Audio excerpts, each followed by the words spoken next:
What's up, YouTube family? Real quick, if you could just like, comment, subscribe, that helps out the show so much. Now, let's get into it. She left me. Okay, good. Congratulations. Yeah. Why are you crying about that? Be happy about that. You're going to tell me you're a man who's fighting for the woman who doesn't even want to hear you out? Maybe there's less of them, but like, dude, like we're all evolving as a species right now. Yeah. Just because somebody else couldn't find a woman who supported them emotionally doesn't mean you can't. The SelfHype Podcast. What's up, y'all? Welcome to the SelfHype Podcast, brought to you by Chobo Studios. It's your boy, Eli Vasquez. And this week, I can't tell you how excited I am. Elise Michaels, men's coach, men's mental health trauma coach, over 700,000 followers, helped men all over the damn Tri-County area and world.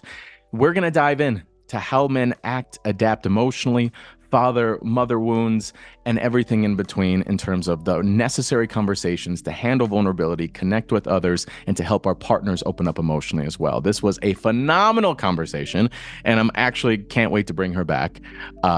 Let's dive into it and have some. What is up, y'all? Welcome to the SelfHype Podcast. It's your boy, Eli, and we are blessed today. We are blessed and highly favored because we have Elise Michaels here, everyone. Elise Michaels, I'm so freaking excited to have you here. If you don't know Elise is a trauma-informed men's coach who helps men find purpose and passion again through healing the subconscious trauma. She started off on LinkedIn, started popping off in those LinkedIn streets, helping men, and then it blew up. And now she has over 700,000 followers.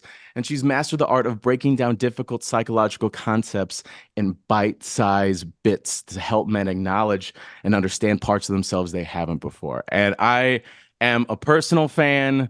I'm a little giddy right now. There's a lot of moments where it's like post the clubs or post the bars I'm eating Taco Bell and your stuff pops up and I'm like, oh my God, I'm disorganized attachment. My mother and my father was, God, I feel so seen right now. So everyone, I'm so happy to have you. Elise, thank you for being here. I appreciate it. Thank you. It's amazing. But thank you for that wonderful introduction. I can't wait to dive into that disorganized attachment style you're talking about there. We have some confessions already. Oh, we will. We will. So what I love about you is that like you're in the space as a woman helping men. And I thought it was so crucial in terms of your perspective and the value that you give to have you on this pod, because I'm in the space where I'm a man that primarily creates content for women. Mind you, two different angles, but serving, the opposite sex in a way. So I'm very curious, and yes, I've being in this position, I had to do a lot of inner work to kind of discover what the hell's going on in here and here. But I'm so excited to jump in and use myself as an example as we go through the journey, if you will. But are you from the Midwest? This is what I wanted to ask. I'm from the Midwest. Where are you from in the Midwest? Wisconsin. Why do you say that? Wisconsin? Wisconsin. Okay, that's what's up. All right. I saw a TikTok that was like, I think you were like talking about West. Oh, trying to say bagel. Bagel. Do you say bagel? How are you supposed to say it? See, do you say bagel? Bagel. Bagel. So you say bagel. Bagel. Bagel. Okay. How do you say it? Bagel. Bagel. Well, I'm Midwest too. I'm from Indiana, Northwest Indiana, Chicago area. So, but we throw some ass out there, but never no bagels. But hey, fellow Midwesterner, I feel you. I'll protect you, Lee. Don't worry. It's bagel here. All right. You're not protecting me. Are you throwing me already in front of the bus? It's bagel country. Called it out. Well, again, so happy to have you. I want to dive into your community a little bit. Like, talk us through your this community you cultivated. Like, you offer so many different services of value. I see the comments. I see like the consistency in terms of people that you're serving. I love to hear about like, what are some common things that, your community comes to you with, maybe some things they're struggling with, and what's some wins that you've been able to kind of help them discover within themselves.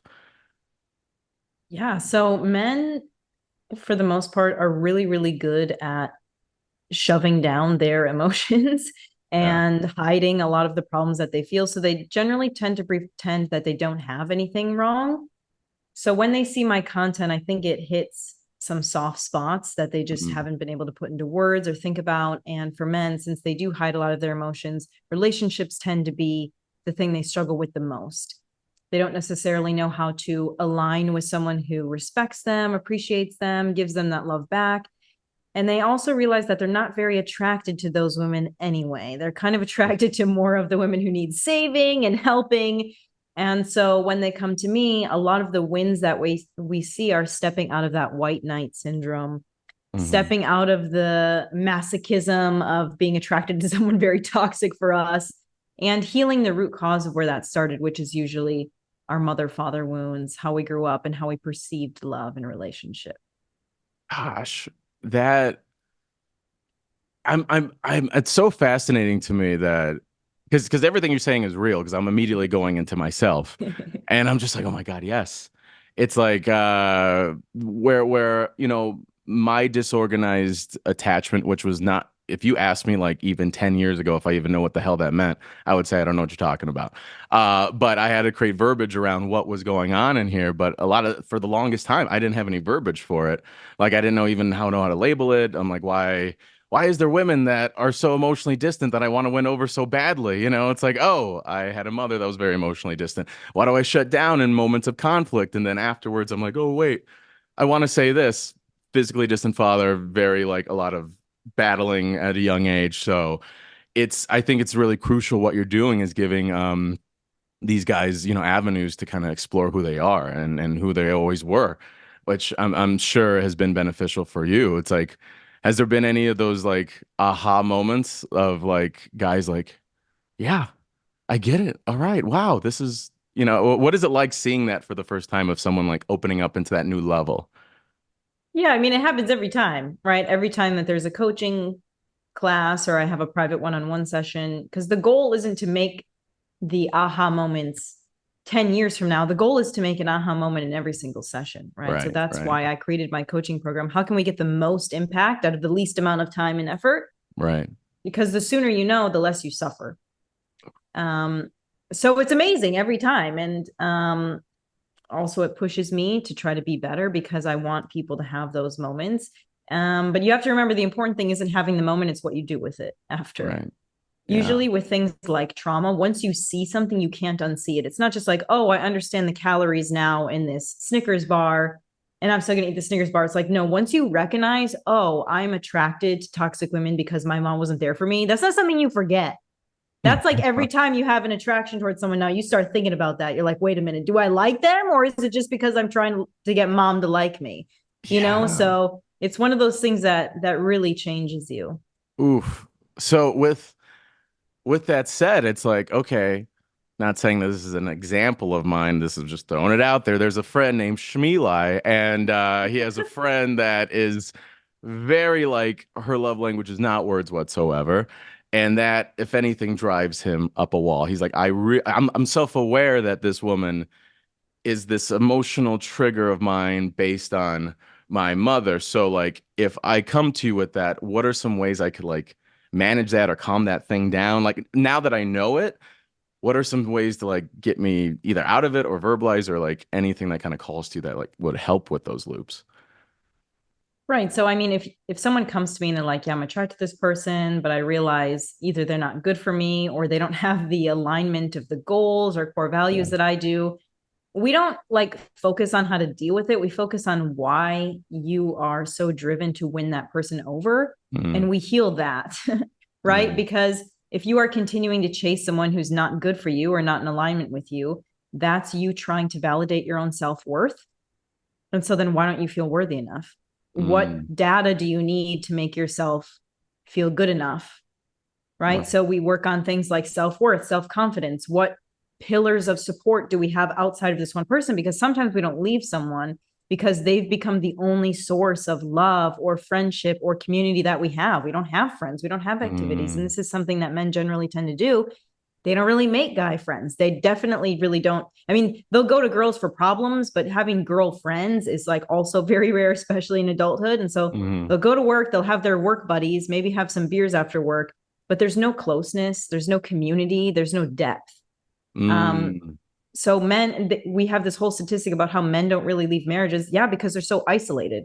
Where are they going to go? Who are they going to go to? There's no empathy for men. It's not just like when women leave and they can sleep on their friend's couch forever and then their mom's couch and then they have a whole community to support them. Like men don't have anything if they leave usually because they don't have depth in their relationships. Wow. That is real. Because you do see that all the time. Like, what is it? The percentage of 70% plus is initiated by women in the divorce.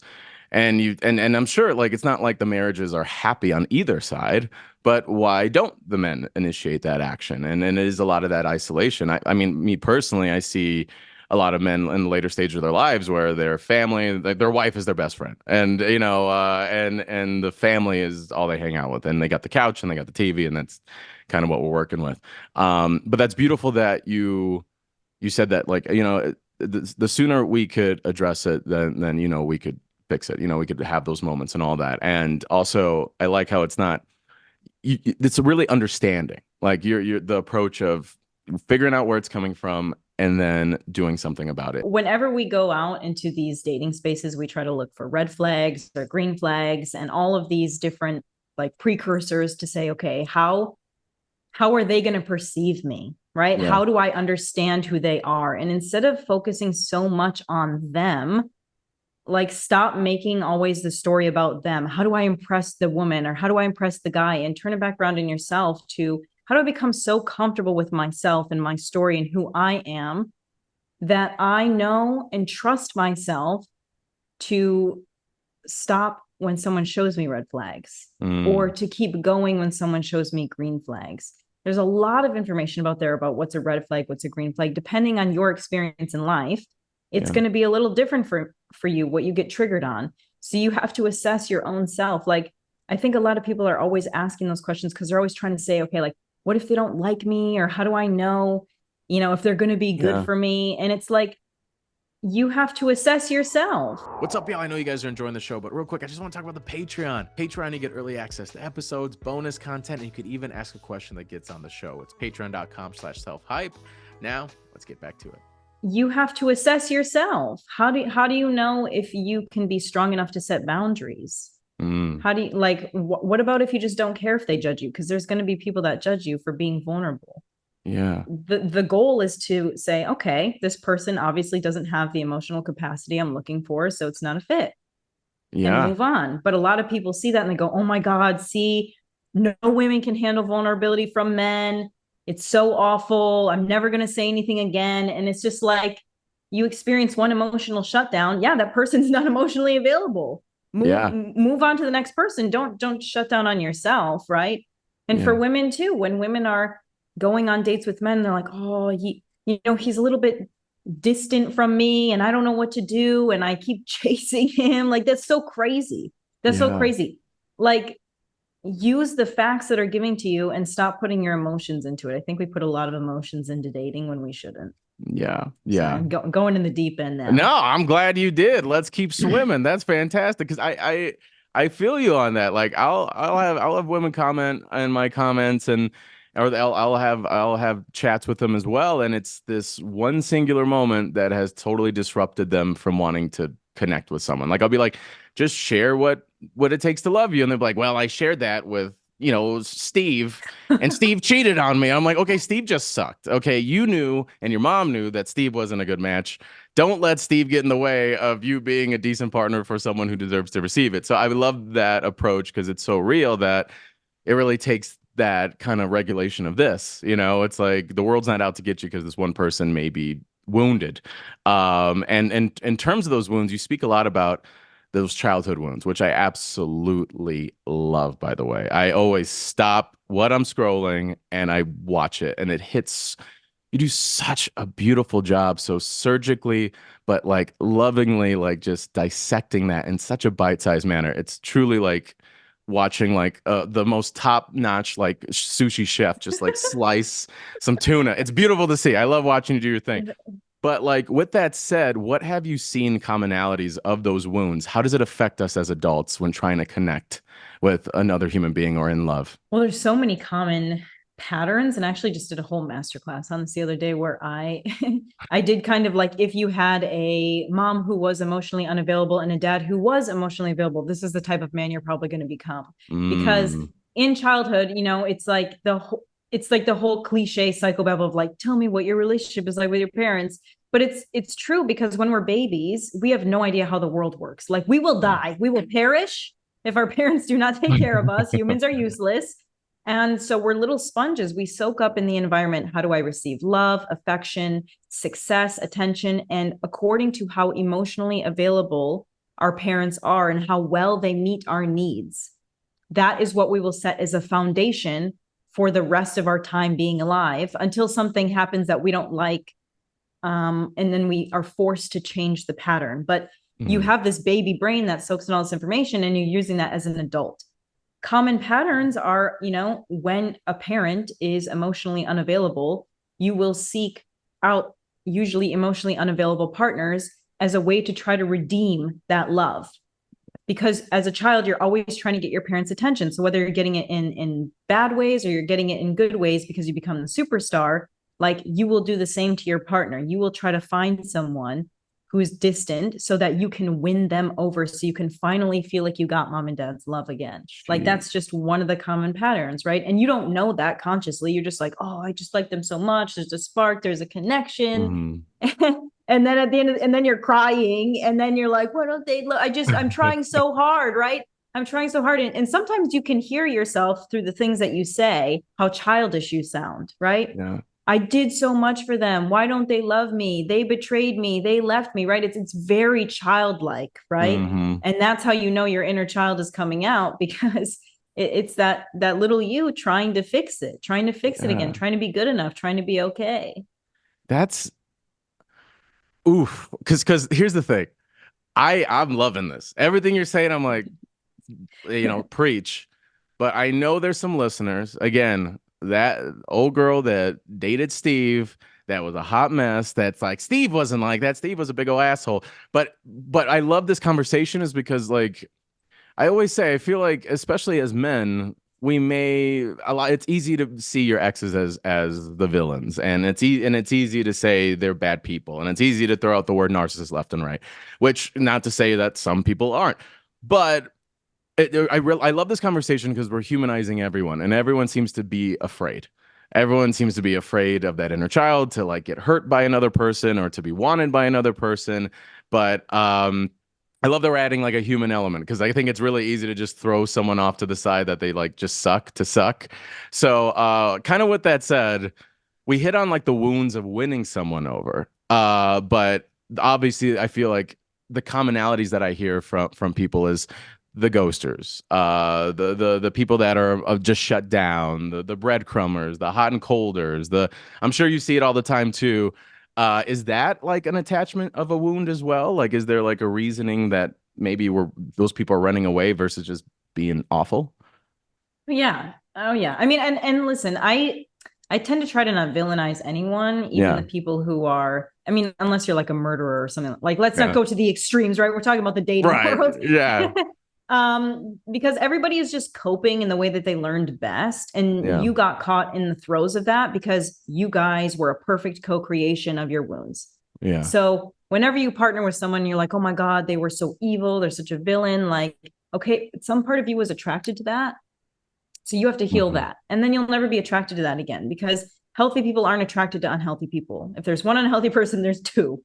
Okay. You have to look at that. And the longer you keep saying that you're the victim, the longer you're going to stay a victim and just put yourself in this category of getting the worst end of the stick. That's how it always happens. So anyway, what was your question? Elise, you just the avoidance. Some bars. I mean, I will finish your thought, but I'm like loving what you're saying. You were asking me about the avoidant attachment. When somebody ghosts you, or they breadcrumb you, and they're doing these toxic manipulative behaviors, someone should only have to tell you once who they are. If you keep chasing, if you keep trying to convince yourself or make up excuses for them, you cannot label them as the villain. They are showing you who they are, and you are just grabbing onto the victim. And that's your childhood wound coming out. But when somebody in that position, they're doing that because either they fear abandonment on a very deep level. Yeah. And they have very surface level attachments. They don't get close to anybody because they discovered at a young age, usually probably a product of verbal abuse or total abandonment, that when they showcased their emotions, it got used against them. They were either punished or left or told to shut up or, you know, any kind of thing of those. So what they do is they use people's emotions against them because that's what was done to them. They don't know any other way. They were not nurtured. Usually this is like lack of mother's love. They weren't nurtured. So they don't know how to nurture. And you can't force somebody to be what they're not or to try to see what they don't. Right. Right. So they find someone usually who's very nurturing because from the far distance, they're like, oh, I want that. I've never had that. But once they get close to it, it's very scary because they're like, oh my God, this is going to turn against me. And they just poof, they distance themselves. Yeah. There's like, I'm just trying, I wanted to intentionally listen, but there's so many lines I wanted to re-say, but pretty much you called everyone out. Like, all right, it takes two to tango in a toxic relationship. All right. It takes two people. Like, so the action, the inaction, the enabling, the what have you.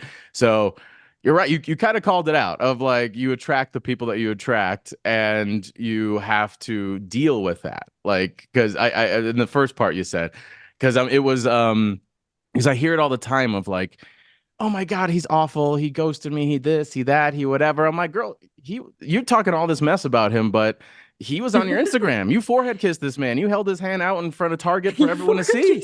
So it's like he came here for a reason, right, Elise? So there's a narrative there that we have to address of like, why was he there to begin with? Like, what were some qualities? What were some things and all that? And you enabled a lot of these behaviors, but men too, and vice versa. So thank you for hitting on that. And then also diving into like the human. And it doesn't mean that the person deserves to receive it, right? It's just, but also we shouldn't take it personally because everyone is struggling with what they're struggling with. Like I always say, I've been in these streets, I've been in these swamplands for a hot minute in terms of love and dating and whatnot. And when I was out here in these streets, I was my most insecure.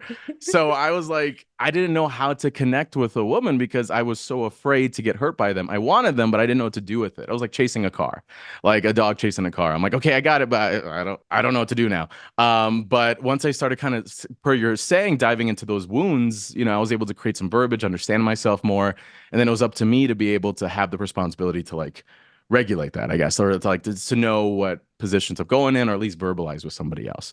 But I say all this to say for people that are listening, there are humans behind the ghosters. Not saying that you deserve to receive it or get ghosted, but everyone has their reasons. I think one thing I hear too a lot is the common trend online is that men shouldn't express themselves emotionally to a woman. Like they shouldn't show weakness. They shouldn't cry. They shouldn't show any emotions because the women will leave them. So because they want strength, they want all that. And I hear it both on both sides. Like, what are your thoughts in terms of like men opening up emotionally and maybe what may seem as like an emotionless world for them? I think us telling men that they can't cry in front of women is like going backwards. Yeah. I mean, there's a difference between like expressing your emotions in a healthy way and expressing your emotions in an unhealthy way and then passing on the baton, or like, because obviously like I'm a men's mental health coach. I don't just leave a man if he's crying. Like I feel honored. I feel like I want to support them. But I've had men emotionally erupt at me that made me feel unsafe because they start yelling or they blame me for everything. And that's a different type of emotional expression. You have to watch where you're coming from. So that's the first thing is like, how are you expressing your emotions? Is it in a healthy way or is it not? Usually it's unhealthy because you haven't done it before.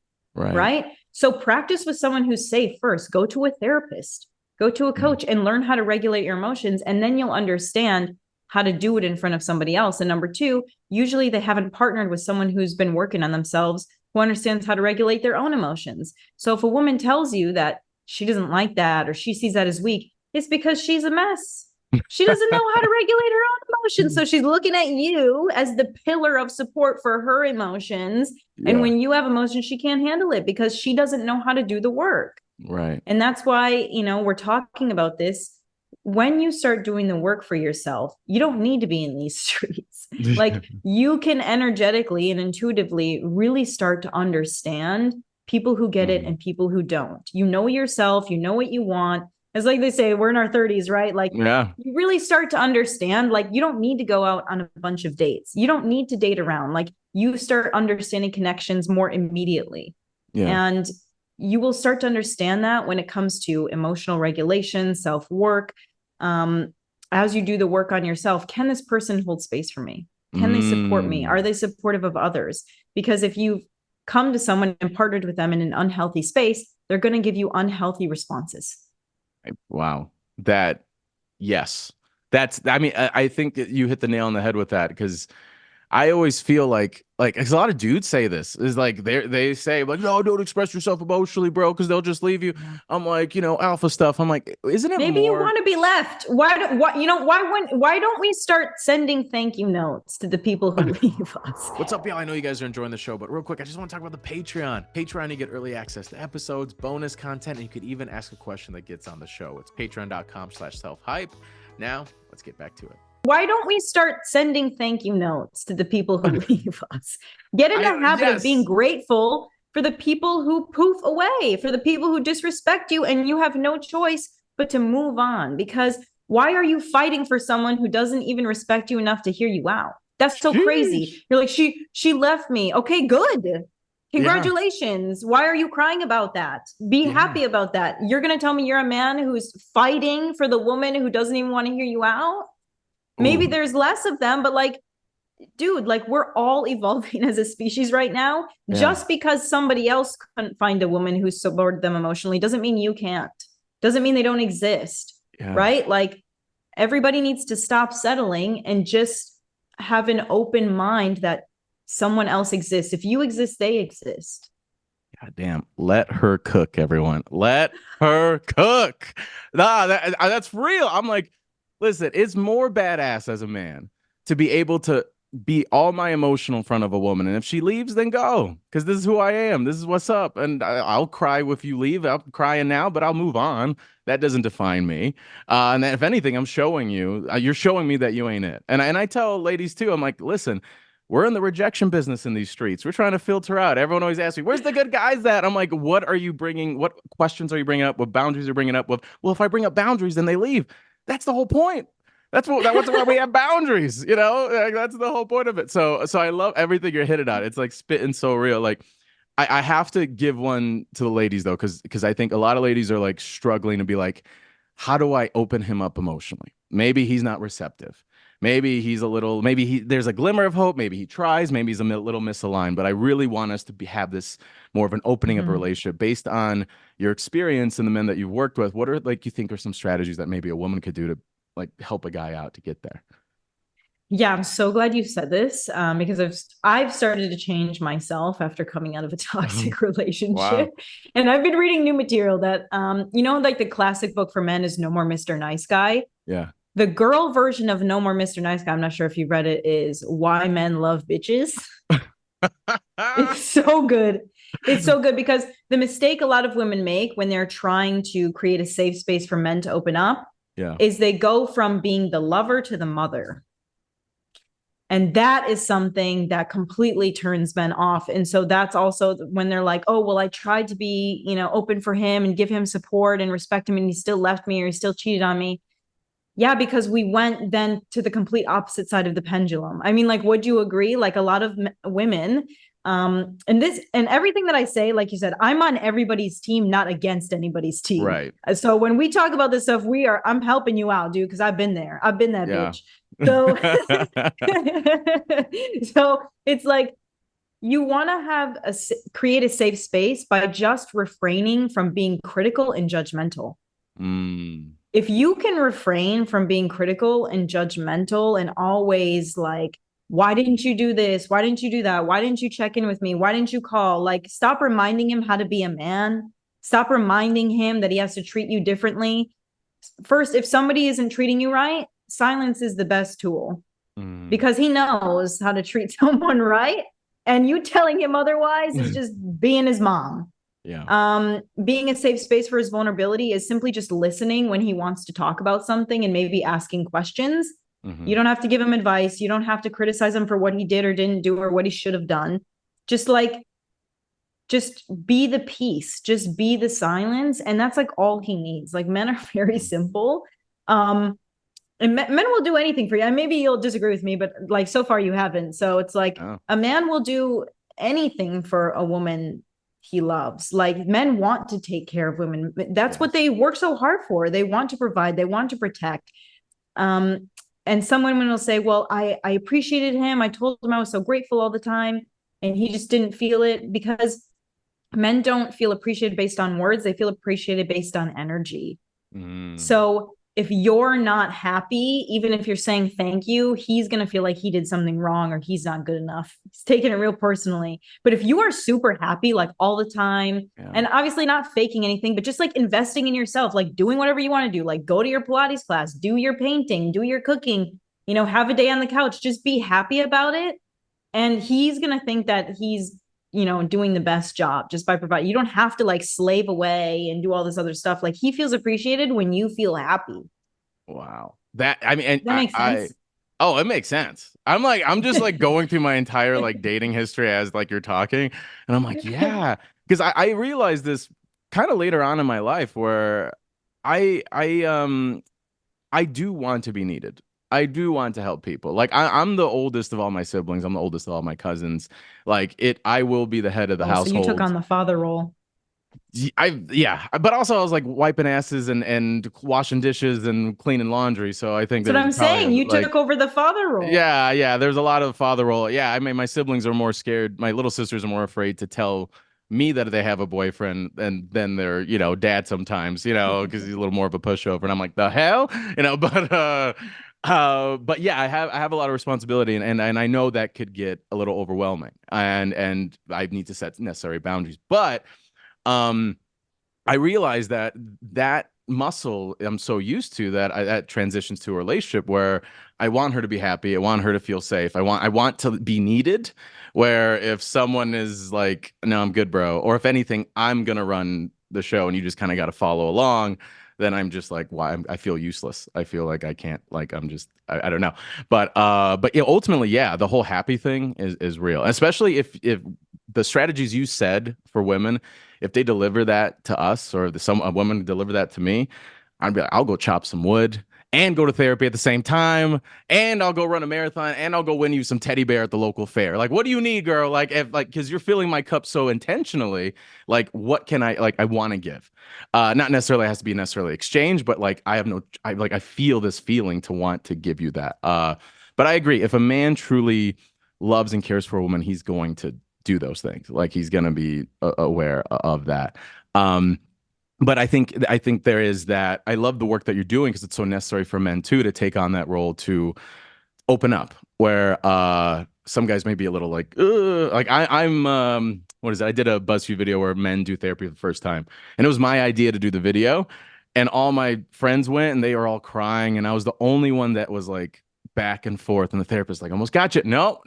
So I love the work that you're doing because it's so necessary and so needed. And I think just a few more questions I have is just like, one, in terms of you personally, through the work that you've been doing, what would you say is like the biggest misconception or narrative that maybe you had in your head that was totally just dissolved after doing this work that you're doing about men? Maybe like a massive misconception that you may have had, or maybe it's a common thing that women have towards men that may not be the case.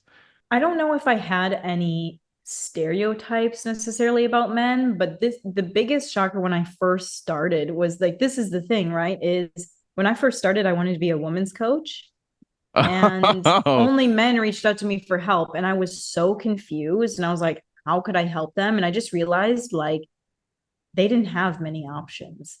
And so the biggest thing that I think about is the fact that I wasn't thinking about men, and that nobody's thinking about men.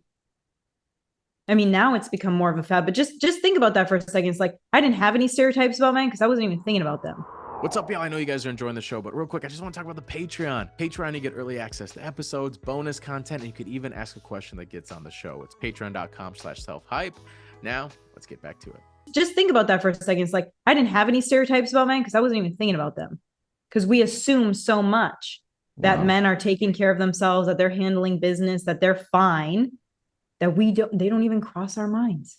Yeah. Isn't that crazy? So I think that's something that we just need to wake up and realize is like, holy shit. No, there's this, like women are very vocal about their struggles, but men keep it very quiet. And that's not to say that everybody needs to all of a sudden jump on the victim bandwagon, like, this is what's wrong with my life and blah, blah, blah. But it's like, for men, don't underestimate the power community can hold for you in leaning on each other and opening up. And you don't always have to go deep, but make sure you can go deep with someone that you trust, that has the tools. Sometimes your friends and family don't have the tools. And for women to just really look at the men in their lives and say, like, dude, when was the last time I actually thought about, are they okay? Because you're checking in with the moms, you're checking in with your friends, but are you checking in with the dudes in your life? Or are you just taking their, oh, I'm good, oh, I'm fine, as like face as the only truth?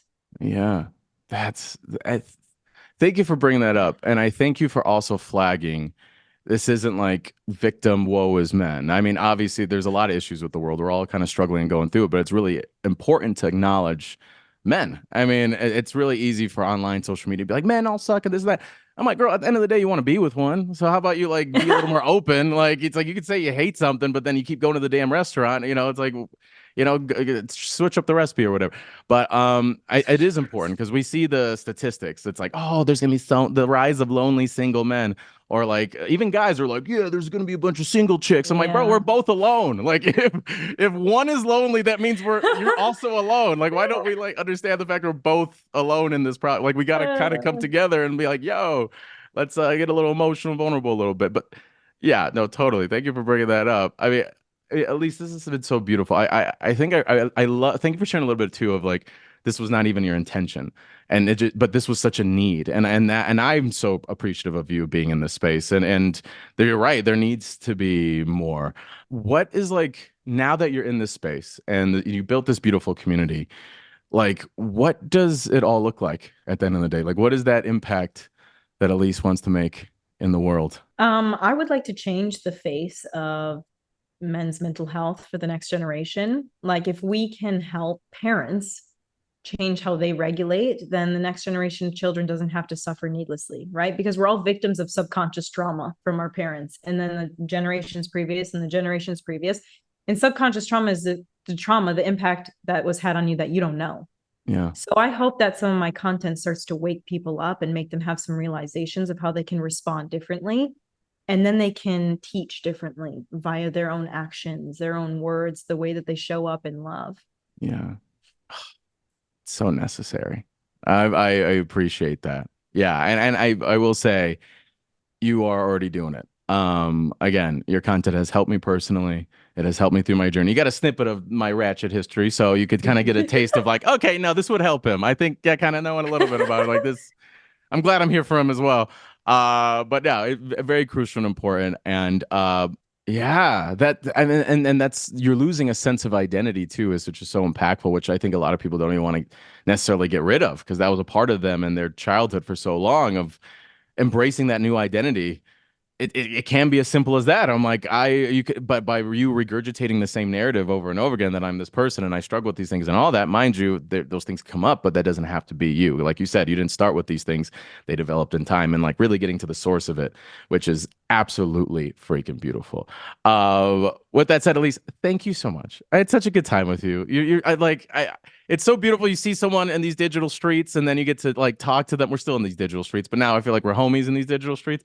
I saw you on a billboard. Now we're homies, which is so dope. And your energy is infectious, and your value is beautiful, and it's necessary. And just thank you for being a part of this. And how can we support you? How can we? There's a lot of ladies listening. I'm like, I need my boyfriend to, check this woman out. Like what are some services or things that you provide, or how can we follow and support you? I love that. I'm available on any social media platform at Elise Michaels. And I will actually be coming out with some masterclasses for women. I think after 4 years, it's time to start opening it up. But liking, sharing the content. And I have my Better Man membership that men can join for only $100 a month. You get 4 live masterclasses. It's insane. We have a great community in WhatsApp. So here to support. Love it. That is amazing. So y'all hear it here. Ladies, you're about to get blessed as well and kind of understand and dive into your own emotions as well. But again, Elise, thank you so much for being a part of this. It truly means the world. So thank you so much. Thank you. Thank you for having me. What's up, y'all? I hope you guys enjoyed the podcast episode. It was dope. I told y'all it was going to be good. I told y'all. If you guys want to listen to more, you guys want the Patreon access of Elise Michael, where she breaks down the 3 tools to handle those wounds, to have you have the most successful love life and opportunities available. Her Patreon exclusive content is on our Patreon account. Also early access to the episodes. Also additional coaching from me in terms of how to transform your dating life and set new boundaries, as well as you can even ask me questions. Such a beautiful community. This is how we keep the lights on. Link in the bio if you want to join. And thank you for being a part of this. Thank you for listening. I'll see you next week. The Self Hype Podcast.